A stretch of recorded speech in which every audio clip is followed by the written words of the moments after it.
Hi friends, ಎಲ್ರಿಗೂ ನಮಸ್ಕಾರ. ಇವತ್ತು ನಮ್ಮ ಫ್ರೆಂಡ್ ಮನೆಗೆ ಲಕ್ಷ್ಮೀ ಪೂಜೆ ಹೋಗ್ತಾ ಇದ್ದೀವಿ. ಮಹಾರಾಷ್ಟ್ರ ಸೈಡು ಮಾರ್ಗಶೀರ್ಷ ಮಾಸದಲ್ಲಿ ಲಕ್ಷ್ಮೀ ಪೂಜೆ ಮಾಡ್ತಾರೆ. ಗುರುವಾರ 4 ಗುರುವಾರ ಮಾಡಿ ಕೊನೆ ಗುರುವಾರ ಎಲ್ಲನೂ ಕರೆದು ಅರ್ಶಿನ ಕುಂಕುಮ ಕೊಡ್ತಾರೆ.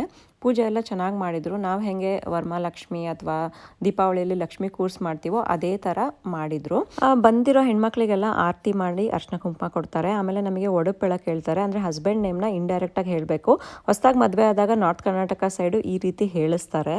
फूल आणि पान संतोषचे नाव घेते ठेवून सर्वांचा मान. शेरावाली मैया प्रणाम करती हूँ तुझे, अनुपम जी का नाम लेती हूँ, अखंड सुहाग दो मुझे. मार्गशीर्षचा गुरुवार, वाण आणि प्रसाद विशाल यांचे नाव घेतले सगळ्यांसमोर आज. ಇವರು ಮನೆಯಲ್ಲೇ ತುಂಬ ಚೆನ್ನಾಗಿ ಕುಕ್ಕೀಸ್ ಎಲ್ಲ ಮಾಡಿದರು. ಇವರು ಆ್ಯಕ್ಚುಲಿ ಒಳ್ಳೆ ಶೆಫು. ನಮ್ಮ ಮನೇಲಿ ಫಂಕ್ಷನ್ನು ಅಥವಾ ನನ್ನ ಬರ್ಡೇ ಟೈಮಲ್ಲಿ ಎಲ್ಲ ಇವರೇ ಅಡುಗೆ ಮಾಡೋದು. ತುಂಬ ಚೆನ್ನಾಗಿ ಮಾಡ್ತಾರೆ. ಬನ್ನಿ ಇವತ್ತು ಏನೇನು ಮಾಡಿದ್ದಾರೆ ತೋರಿಸ್ತೀನಿ. ಅಫ್ಘಾನಿ ಪನ್ನೀರ್ ಇತ್ತು, ಕಡಲೆಕರಿ ಇತ್ತು, ಜೀರಾ ರೈಸು, ಚಪಾತಿ, ಆಮೇಲೆ ಒಬ್ಬಟ್ಟು ಕೂಡ ಮಾಡಿದರು. ಇವರು ಒಬ್ಬಟ್ಟು ಚೆನ್ನದಲ್ಲಲ್ಲಿ ಮಾಡ್ತಾರೆ. ನಾವು ಹೇಗೆ ತೊಗರಿಬೇಳೆಲ್ಲಿ ಮಾಡ್ತೀವೋ ಹಾಗೆ ಇವರು ಕಡಲೆಬೇಳೆಲ್ಲಿ ಮಾಡ್ತಾರೆ.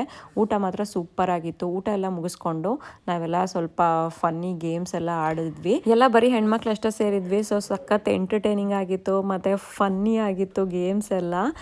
ಇದಾಗಿತ್ತು ಇವತ್ತಿನ ದಿನ. ಈ ವಿಡಿಯೋ ನಿಮಗೆ ಹೇಗೆ ಅನಿಸ್ತು ಅಂತ ಕಮೆಂಟ್ ಮಾಡಿ. ಇಷ್ಟ ಆದರೆ ಲೈಕ್, ಶೇರ್ ಆ್ಯಂಡ್ ಸಬ್ಸ್ಕ್ರೈಬ್ ಮಾಡಿ. Thank you for watching all my videos. See you in my next vlog. Bye friends.